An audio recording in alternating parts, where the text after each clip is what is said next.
Ciao,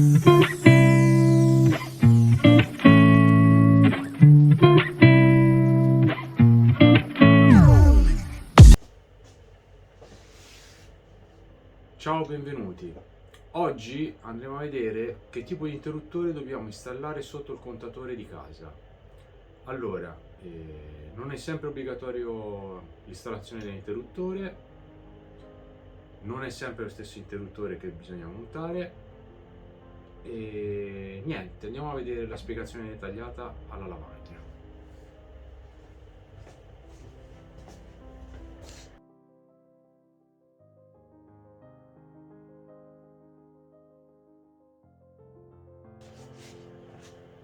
Allora, il primo caso che si diceva dove non va usato l'interruttore sotto il contatore. Allora, questo qui è il nostro contatore, ok? Quando il contatore si trova a meno di 3 metri, quindi massimo 3 metri dal centralino, ok? Centralino,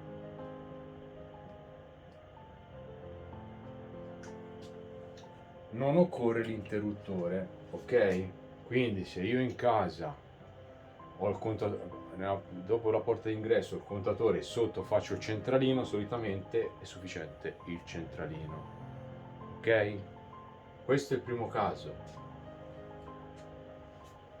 Chiaramente se il contatore è anche se ho i 3 metri però è in un'altra stanza, a regola non va bene, solo se è nella stessa stanza a distanza di 3 metri. Quindi l'esempio che vi ho fatto è quello: si entra in casa, nella porta d'ingresso solitamente i vecchi impianti avevano il contatore e sotto faccio il mio centralino e da lì vado a fare il mio impianto, ok? Impianto. Qui avrò il mio interruttore generale, ma quello è già in altri video. Primo caso.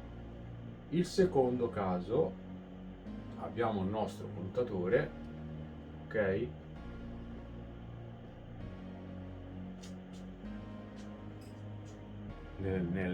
Sul muro di cinta, col cavo arriviamo in casa, no? Allora, scusate, ho il contatore, qui installerò il mio interruttore, ok? Interruttore magnetotermico.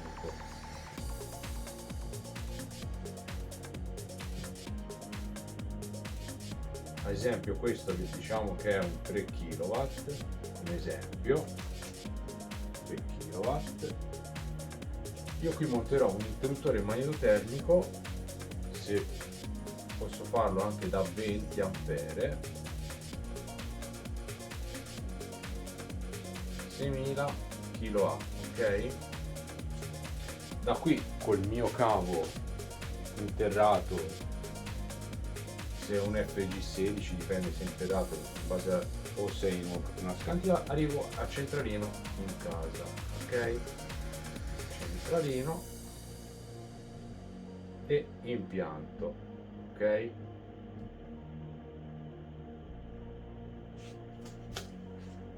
Il terzo caso, dopo vi do la spiegazione, il terzo caso ho il mio contatore sempre da 3 kW,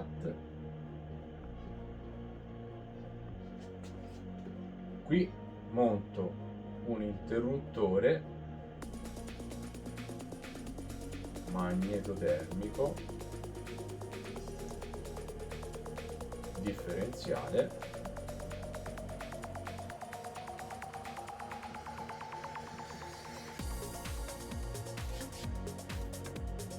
se è un 3 kW consideriamo 16 ampere, qui ho messo il 20 ma va bene il 16 o 20, poi vi spiego il motivo. Qui uguale mettiamo 16 ampere, potere di interruzione al magnetotermico 6000, anche se ora l'Enel su certi impianti vuole il 10.000. Allora 16 ampere 6.000 0,3A, ok?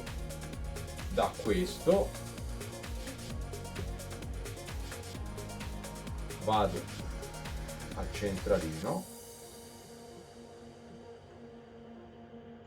in casa e da qui vado all'impianto, ok? Allora abbiamo visto il primo caso, ho il contatore in casa, il centralino sotto, quindi non monto l'interruttore. Nel secondo caso installo il magnetotermico, quindi ho il contatore o fuori dai 3 metri o in cantina. La possibilità di montare il magnetotermico si può avere soltanto se la linea